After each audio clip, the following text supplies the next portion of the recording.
আসসালামু আলাইকুম রহমতুল্লাহি ওবারাকাতু। সম্মানিত প্রিয় বন্ধুগণ, আজকে খুবই অত্যন্ত গুরুত্বপূর্ণ একটি আমলের ভিডিও নিয়ে উপস্থিত হইলাম। সেই আমলটি হচ্ছে, এই দুনিয়াতে থেকে যদি আপনি 4টি কাজ যদি আপনি করতে পারেন, তাহলে আল্লাহ পাকের কাছে যা চাইবেন আল্লাহ পাক রব্বুল আলামিন আপনাকে তাই দিবেন। অত্যন্ত গুরুত্বপূর্ণ, তাই ভিডিওটি আপনারা ধৈর্য সহকারে দেখতে থাকুন, হয়তোবা আপনার কাজে আসতে পারে। তো সেই 4টি কাজ কি, এর একে একে বিস্তারিত বলে দিব ইনশাল্লাহ।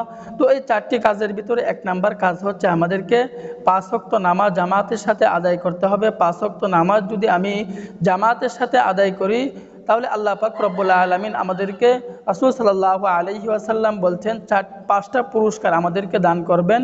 1 নাম্বার পুরস্কার আমাদেরকে দিবেন, দুনিয়ার সমস্ত প্রয়োজনগুলো আল্লাহ পাক রব্বুল আলামিন পুরা করে দিবেন।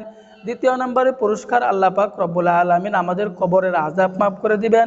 3য় নম্বরে পুরস্কার, আমাদেরকে আমলনামা ডান হাতে দিয়ে দিবেন। 4র্থ নম্বরে পুরস্কার, ওই ফুলসিরাতের ফুল আমাদেরকে বিজলির ন্যায় পার করে দিবেন।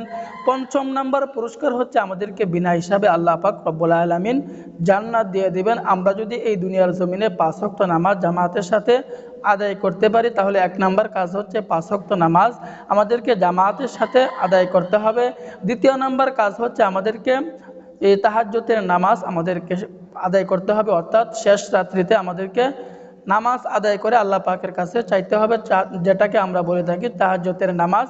তো এই নামাজের মধ্যে নামাজ পড়ে, কারণ আল্লাহ পাক রব্বুল আলামিন ওই শেষ রাত্রিতে বান্দাকে ডাকতে থাকেন, অভাবের মধ্যে থাকলে আমার কাছে চাও, ঋণের মধ্যে থাকলে আমার কাছে চাও, যে কোনো সমস্যার মধ্যে থাকলে আমার কাছে চাও, আমি আল্লাহ পাক রব্বুল আলামিন তোমাকে দিব, তোমাকে দান করব।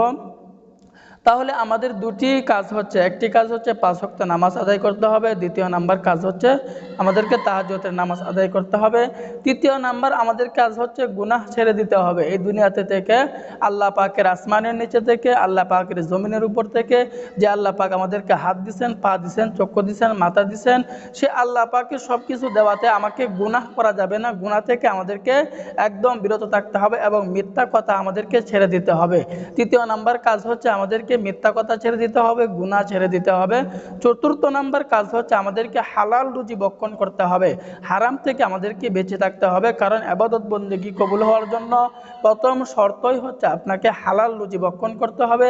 হারামকে যদি আপনি ইবাদত বন্দেগী করেন, তাহলে আপনার দোয়া কবুল হবে না, আপনার ইবাদত বন্দেগী কবুল হবে না। অত্যন্ত পাওয়ারফুল এই 4টি কাজ। এই 4টি কাজ যদি আপনি দুনিয়াতে করতে পারেন, তাহলে 1 নাম্বার হচ্ছে 5 ওয়াক্ত নামাজ আদায় করা, 2য় নাম্বার তাহাজ্জুদের নামাজ আদায় করা, 3য় নাম্বারে মিথ্যা কথা ছেড়ে দেওয়া, গুনার কাজ ছেড়ে দেওয়া, 4র্থ নাম্বারে হালাল রুজি ভক্ষণ করা।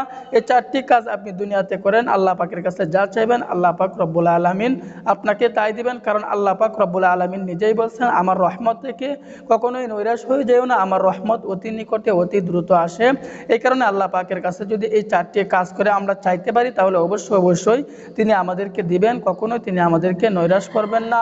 আল্লাহ পাক রব্বুল আলামিন আমাদের সকলকেই আমল করার, বেশি বেশি আমল করার, বুঝার, আমল করার তৌফিক দান করুন। আমিন।